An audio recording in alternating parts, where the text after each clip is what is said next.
Wendy. We're really thrilled to be here speaking with all of you.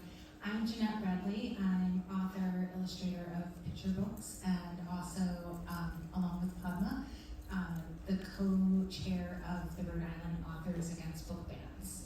I have had some experiences with soft censorship, and I do know from ALA reports that my picture book, Something Great, was banned in the school. Those things are odd because I would not have known that had it not been reported to ALA, so it didn't have much impact on my life in that way. The soft censorship has more of a direct impact. I'm going to hand it over to Padma. All right. Thanks again, everyone, so much for being here and putting your weight behind this very, very important topic of censorship. As some of you might know, there has been a tremendous change in the way that censorship is happening, and also in the amount of books that have been censored. Basically, after the pandemic, we saw this kind of exponential rise in censorship, and it also was a change in the kind of censorship that was happening. It was not the kind of challenge that we were seeing before that, where one parent might be concerned about a particular book for whatever reason and had a good faith discussion with an educator or a librarian. What we started to see was that certain groups that are very well funded and well organized, unfortunately, had talking points, had lists of books that they would bring in and start to ban. And I was personally affected because Born Behind Bars, which is one of my novels, was on one of those lists in Pinellas County, Florida, and was taken off the shelves for a long time. And that sort of seemed to have started a more, organized trend. And most recently, my novel, Safe Harbor, was also banned from a school in Washington State. So I just want to say that sometimes what happens is that all of us who are sitting in blue states like Massachusetts or our ocean state of Rhode Island that all of us are from think that this is not a problem that happens in our blue states, but in fact it is a problem that is happening now all over the country that we need to push back against if we really believe in the freedom of expression, in the freedom to write, in the freedom to read, and the freedom of expression, freedom of information that we need for all of our entire population, especially those young people that we care about at USBBY and as authors for young people. Mm-hmm. Mm-hmm. Hello, good morning. I'm Anika, Aldamuy, Denise, and I write fiction and nonfiction picture books mainly. Also have middle grade poetry coming in 2026. I've had several experiences with soft censorship like Jeanette, and a book also being banned by a Pennsylvania school district. My book, Planting Stories, The Life of Librarian and Storyteller Pura Belpré, was a banned book in that district. It's so surprising. It's a book about a librarian. And I know librarians can be incendiary, and she was an activist and an organizer, but more than anything, she was a bridge to the Spanish-speaking community in New York. She was the first Puerto Rican librarian to work at the New York Public Library. I'm sure you're all familiar with Pura Belpré because of the award, the ALA award that is named after her. But it was so surprising to me. The book is a story of such hope. The problem with these lists that get created is once your book winds up on one of those lists, it is replicated without anyone even reading it. They'll see it's on a list and then include it on their list, and it will be banned in Florida, Texas, Mississippi, and in some cases right in our blue ocean state. So for me, that was a real eye-opener.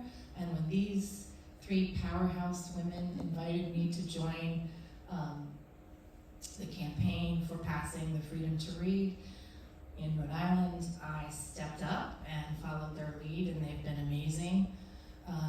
And effort, but it was really a broad coalition, and authors needed to be a part of it.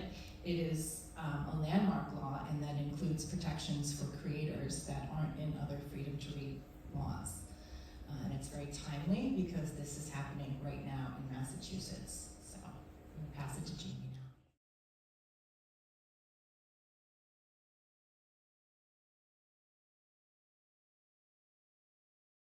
My name is Jamie Michalak. I'm an author of picture books and early readers, none of which have been banned, and I used to feel like not worthy to be on these panels because I don't have a banned book. But these people who have banned books and challenge books are doing so much work to overcome these issues. So we need everybody to be a part of this. So I'm a member of the Authors Against Book Ban group and Rhode Island Freedom to Read Committee Coalition that Jeanette and Padma led. And it really just began with a small group of us at Padma's deck one day. I mean, I don't think we all knew what we were getting into. We were definitely passionate about fighting book bans, but we learned a lot along the way, and that's what we're going to be sharing with you today. I picture book that it was my why is this banned? It was Jabari Jumps by Anne Cornwall. I read somewhere that there's the little kid is in a bathing suit and you can see a tiny bit of the top of his butt or something. I know that was just coded, again, reason to ban it. So that was my what? It's such a great book about a little kid who gets brave and goes to the pool. And then because I was working on poetry recently, I was reading a lot of poetry. So I brought They Call Me Guero by David Bowles, collection of poetry. It is a Border Kid collection of a Border Kid's poems. It really humanizes the experience of the border. The poetry is incredible. I think poetry is such a powerful way to capture an experience, to enter the world, to reflect.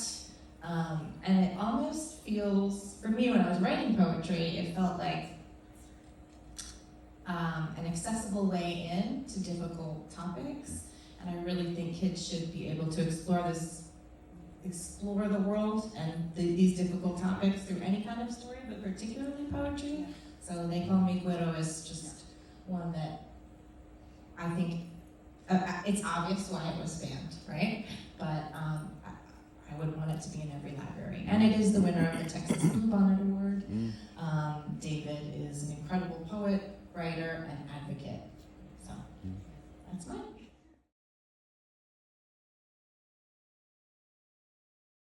Anthology. It's called Bands Together, and it is an anthology that was put together by Ashley Hope Perez, who also is the author of another book that Out of Darkness. Yes, exactly, which has been banned, which is a wonderful book. But Band Together is an incredible collection because it has nonfiction, it has fiction, it has, it talks about so many things that are of interest, I'm sure, to everybody in this room because we all care a lot about freedom to read. And it has even a little graphic short story in it. It has poems in it, all centered around this theme, but also very practical information that all of you can take away and use to continue to defend our democracy until our dying days. So I would really, really strongly recommend that book. I also want to recommend quickly a couple of other books, mainly because I know that some of you were disappointed. You came to a panel that we were supposed to have that we actually didn't know that we were on, which is the only reason that we weren't there yesterday morning. And Rajani LaRocca's book, Your One and Only Heart, was, we think, banned because of a similar reason to Jabari Jumps, which was that in one of the pictures, in one really tiny picture, it shows a kid with a stethoscope on his chest, and the chest is, exposed. And that was presumably ostensibly the reason, but as we've discussed before, by books are being banned. One of the other people who was supposed to be on that panel, a dear friend of mine, Federico Erebia's book, Pedro and Daniel, we're pretty sure was probably subjected to soft censorship. And so that book is also very hard to get. He has a phenomenal award called the Pedro and Daniel Award, which is like a multicultural and diverse book award that is also supported by somebody who is sitting in the audience here, Mia Wenchen, Read Your World. So that's another place that you can go and look at lots of books that are diverse, the kinds of books that are being banned today. And also a shout out to Juana Martinez-Neal, who is a phenomenal author, illustrator. And you know, I have to say, I don't know if her books have been banned, but if not, I'm sure they've at least been soft-censored somewhere. I think so. Fry bread for sure. Fry bread for sure. Oh yeah.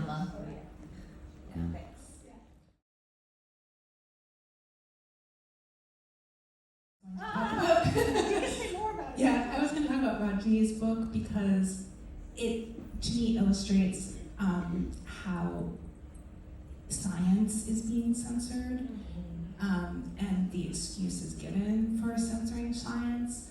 But that book is nonfiction. It's literally about your heart. And it's, you know, written in Rajni's beautiful voice. And is so accessible to kids, but has like real hard science in it. And it's a great book.